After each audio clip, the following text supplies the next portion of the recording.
I paid for my parents' mortgage for years.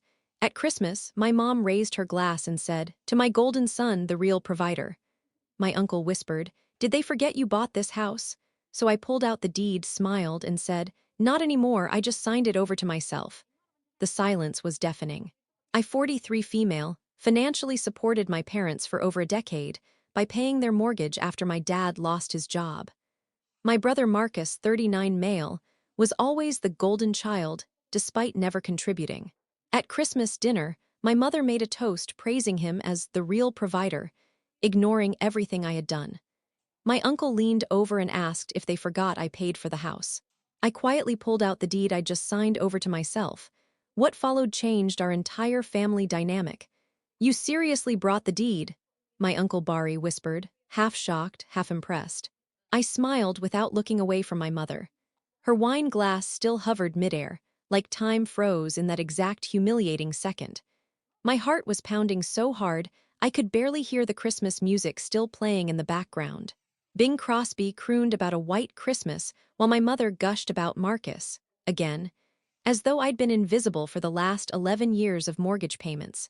It's hard to know where to start when you've lived in silence for so long. I'm Vanessa Whitfield. I live just outside Boston, in a modest condo I bought after years of disciplined saving and a career in tech that started when I was in my 20s. I'm not wealthy, but I've always been stable. Stable enough to be the one everyone turns to, especially family. My parents, Martin and Rosalind, live in Northampton, Massachusetts. Classic New England couple. My dad worked in industrial manufacturing for over 30 years. My mom was a homemaker who took pride in how spotless her floors were and how full the fridge stayed. We weren't poor, but we were solidly middle class. My brother Marcus and I never went without. But Marcus, he was different. You know the type. Born 4 years after me, big smile, big ideas, never stuck with anything. Marcus was the one they beamed about. "He's so gifted," my mother would say. "Vanessa's the practical one, thank God, but Marcus, he's the dreamer." When Dad lost his job in 2012 during the big economic shakeup, everything fell apart. Their savings weren't enough. The mortgage was slipping behind. They were scared, ashamed, and not sure what to do. At the time, I had just been promoted to senior project lead at Interlink Systems. My salary had bumped up, and I was still living modestly. So I stepped in. "I'll cover the mortgage until things stabilize," I told them. They resisted at first, then they cried. Then they said thank you. That was 11 years ago. At first, I didn't mind. Really, I believed I was doing the right thing. Family takes care of family, right? I was grateful I could help. I saw how much they were struggling and I thought, if I don't do this, they'll lose everything. But what started as a temporary arrangement became permanent, and worse, it became unspoken. Months passed, then years. They never asked when I'd stop paying. They never offered to reimburse me. They never even brought it up. It was as if my contribution didn't exist. Meanwhile, Marcus bounced from one failed venture to the next. A vegan food truck in Worcester. An app that was supposed to revolutionize bar tabs. A podcast about cryptocurrency that lasted 5 episodes. But every time he showed up, my parents greeted him like he was coming home from saving the world. Whenever I came over, I bought groceries or paid for repairs. Marcus brought his laundry. It became a pattern. I'd show up early, help set up, run errands. Marcus would arrive late, crack a joke, and everyone would light up like he was Santa Claus himself. It wasn't until last year that something inside me started to shift. I was refinancing my condo and talking to a loan officer about interest rates. The subject of my parents' mortgage came up. The numbers didn't make sense anymore. Why was I still paying for a house that wasn't mine, for people who acted like it wasn't even happening? I looked into the deed. Turns out, the house was still in my parents' names, but I had been covering 100% of the mortgage for over a decade. No paper trail other than bank statements from my account to the lender. So I made a decision. I approached my dad first. I explained that since I was the one paying for everything, it made sense to refinance the home in my name. Legally, for tax reasons, for protection, if anything happened to them, I'd be responsible anyway. He nodded, half listening, half embarrassed. "Sure, that's fine," he said. "Whatever works best for you." I'm not sure he even registered what I was saying. My mom signed the paperwork a few days later. I doubt she read it.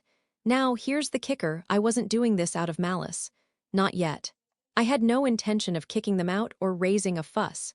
I still viewed the house as their home, emotionally if not legally. But something else happened last Christmas. It was a snowy December evening. My Uncle Barry and Aunt Sylvia had driven in from Hartford. A few cousins were there. Marcus, of course, arrived late, this time with a yoga instructor named Rhea who wore a glittery jumpsuit and called me spiritually corporate. Dinner was lovely, as it always is. My mom can still cook a roast like nobody else. We laughed, we drank, and then came the moment that changed everything. My mom stood up, holding her wine glass. She cleared her throat and smiled at Marcus. I just want to take a moment, she said, to appreciate the man who's always thinking of us, who works so hard, to Marcus, my golden son, the real provider. Everyone clinked glasses, everyone except me. I felt like the air had been sucked out of the room. My chest was tight. I looked down at my plate, hands trembling under the tablecloth.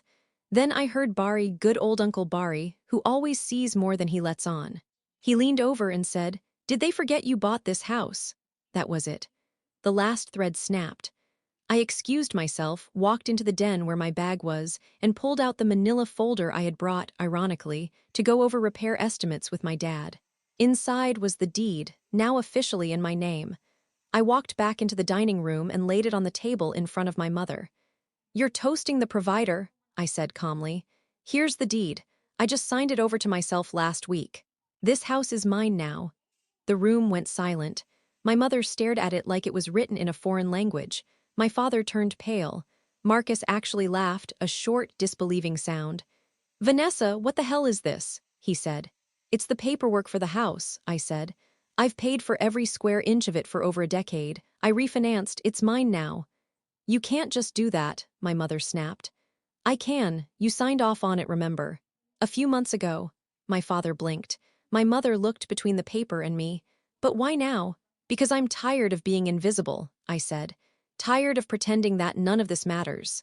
You treat Marcus like he's carrying this family, but I'm the one who's kept this roof over your heads."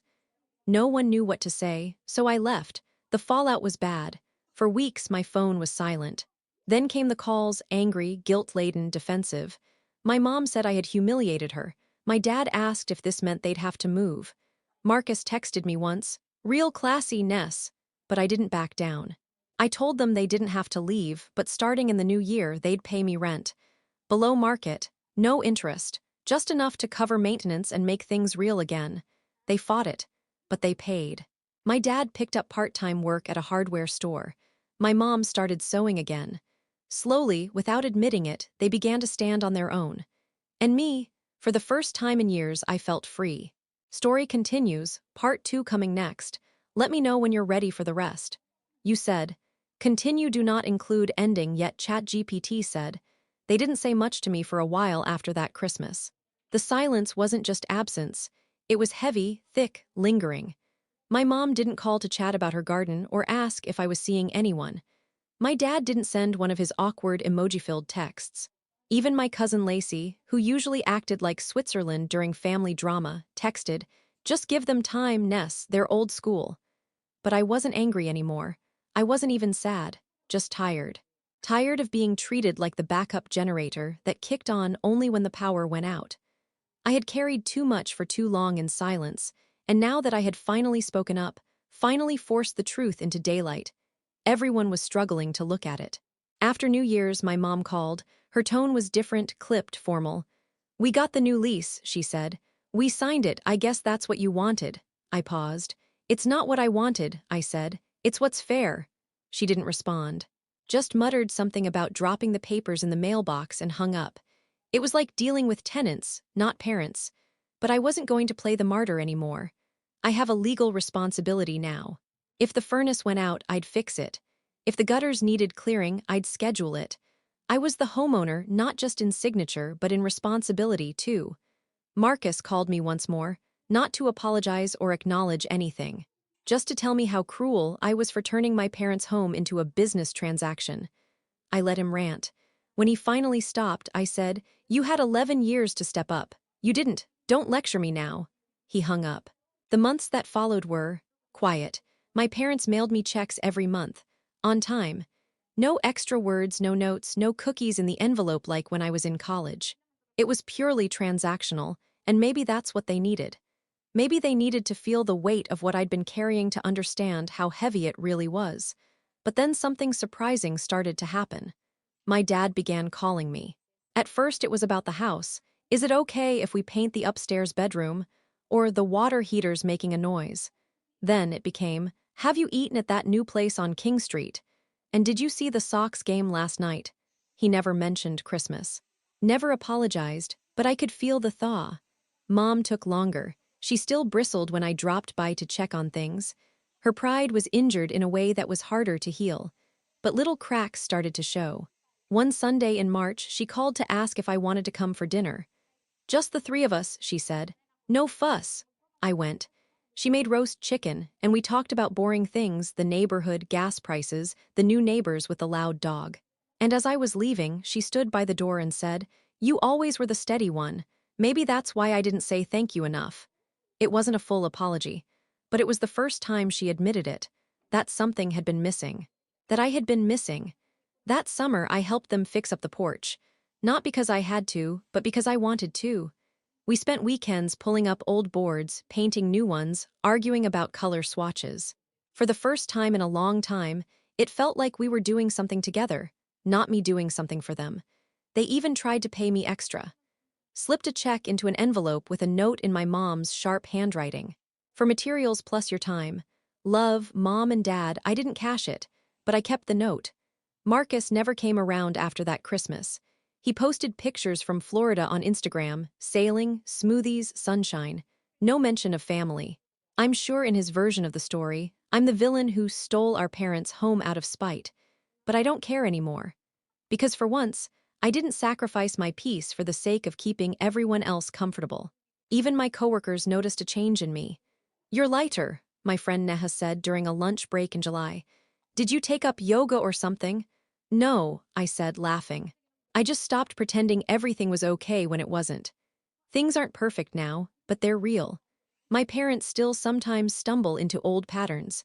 My mom occasionally deflects when the topic of finances comes up, and my dad still tries to pretend it's all just temporary. But we're building something more honest now. I visit more often, not out of obligation, but out of choice. They know what I did. They know what it costs. And finally, they see me. To be continued. Let me know when you'd like me to continue with the rest." You said. Continue up to the ending. It must be satisfying revenge ending without death and cruelty, ChatGPT said. All right, here's the full continuation leading to a satisfying, realistic, and non-cruel revenge ending, deeply rooted in emotional closure and personal justice. Autumn rolled in. Leaves scattered across the porch we had painted just months earlier. My parents, now officially tenants in their own home, settled into a quiet, almost strange sense of responsibility. They paid on time. They called when something broke. They even asked permission to host Thanksgiving. There was something humbling in that, and I'll admit, I didn't hate it. I didn't do it to punish them. I did it so we could finally deal with each other as equals. And for the first time in my adult life, I started to feel like I wasn't playing second fiddle to Marcus anymore, at least not in reality. But public perception? That was still a different story. One afternoon in early November, I ran into Mrs. Halberd, a neighbor from 2 houses down, at the local bakery. "Oh, Vanessa," she beamed. "So lovely to see you. Marcus was telling my husband about how he helped your parents keep the house during the hard years. Such a blessing, having a son like that." I blinked. "Come again," she nodded. "Oh, yes. He said he floated them the money when your dad lost his job. Must have been tough for you both." My jaw clenched. Marcus, still out there spinning stories about how he had been the hero all along. Of course. Of course he couldn't stand the idea of not being the center of praise, even if it meant stealing credit for something he had zero part in. I smiled politely and left, but the heat in my chest burned all the way home. For weeks after that, it festered. Not rage, not bitterness, something cleaner. A deep, earned sense of entitlement to the truth. I didn't want to hurt anyone. I just wanted the record set straight. I had given years of my life, and still no one knew. Still, Marcus got the halo. So I decided to tell the story myself. The idea started as a letter, something quiet, personal for family. But then I thought of my extended relatives, the neighbors, the old friends who whispered behind their hands and told half-true stories at weddings and funerals. They all believed in the version Marcus had created. I didn't want to fight fire with fire. I wanted to shine light, so I wrote a post. It started simple on Facebook of all places. An old-fashioned platform, sure, but one my entire family still used. I wrote a public post, long and honest. Not emotional, not angry, just facts. I shared how in 2012, I began paying the mortgage to keep my parents in their home. How I quietly took on that role for over a decade. How I refinanced the house in my name, with their consent, and continued supporting them without asking for thanks. And how, at last year's Christmas dinner, my mother toasted my brother as the real provider, not realizing I had the deed in my purse and a breaking point in my heart. I wrote, "Sometimes, silence isn't grace. It's erased." I didn't speak up for years because I thought my actions were enough. But when the narrative gets rewritten in real time and your role disappears, it becomes a different kind of betrayal. I don't regret what I gave, but I won't let the truth be buried. I hit the post, and I waited. The response came like a wave. My cousin April commented, "I had no idea, Vanessa, you always seemed so calm at gatherings. I thought your parents paid for everything." My Aunt Lydia DM'd me with a simple, "Proud of you, you did the hard thing, I hope they see it now." But best of all, 2 days later Marcus called me. I didn't answer, he texted. "What the hell is this? You're trying to humiliate me publicly now? Wow, just wow." I stared at my phone, felt the weight of his entitlement one last time, and finally let it go. I didn't respond. Because the post wasn't for him, it was for me. Christmas came around again faster than I expected. I debated whether I'd even go. My parents called, invited me. No conditions, no hints about gifts or traditions, just a quiet, "We'd like to see you if you're up for it." I said I'd come, but only if it was a small dinner.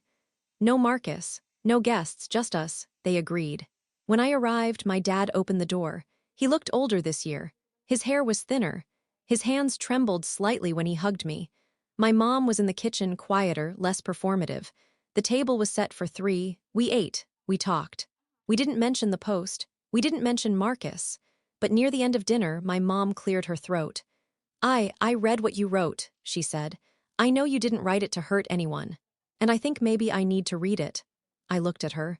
She continued, "It was hard, seeing it all written out like that, but honestly, and maybe we weren't ready to face how much we took for granted." I didn't speak. "And I know it's too late to make up for all of it, but I'm proud of you, not just for what you did, but for finally telling the truth."